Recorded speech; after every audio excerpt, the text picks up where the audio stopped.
Telugu flame క్షణక్షణం ఆనంద వీక్షణం. గుప్పెడంత మనసు serial మధ్యాహ్నం 12:30 స్లాట్లో ప్రస్తుతం టెలికాస్ట్ అవుతోంది. ఈ సీరియల్ కథ ప్రస్తుతం మరో మలుపు తిరగబోతోంది. లేటెస్ట్ ఎపిసోడ్ ప్రకారం చూస్తే ఒక డెడ్ బాడీ దొరికిందంటూ ముకుల్ కొన్ని వస్తువులని తీసుకొని వచ్చి పరిశీలించమని చెబుతాడు. కానీ ఒకసారి డెడ్ బాడీని వచ్చి చూడాల్సిందిగా ముకుల్ చెబుతాడు. కానీ ఆ డెడ్ బాడీని ఒకసారి చూడడానికి వెళ్లిన మహేంద్ర తిరిగి వస్తాడు.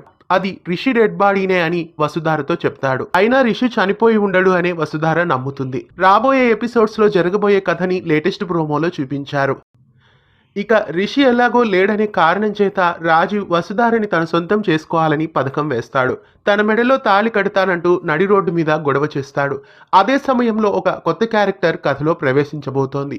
ఆ క్యారెక్టర్ ఇక నుండి వసుధారకి అండగా ఒక ఫ్రెండ్గా ఉండి తనని రక్షిస్తాడు అని తెలుస్తోంది. ప్రస్తుతం కథలో అందరూ నెగిటివ్ క్యారెక్టర్సే ఉన్నారు కాబట్టి సీరియల్ ని ముందుకు నడిపించాలంటే వసుధార వెనుక కూడా కొంతమంది మంచి వాళ్ళు ఉండాలి కనుక ఈ సరికొత్త క్యారెక్టర్ ని ప్రస్తుతం కథలో ప్రవేశపెట్టినట్లు తెలుస్తోంది.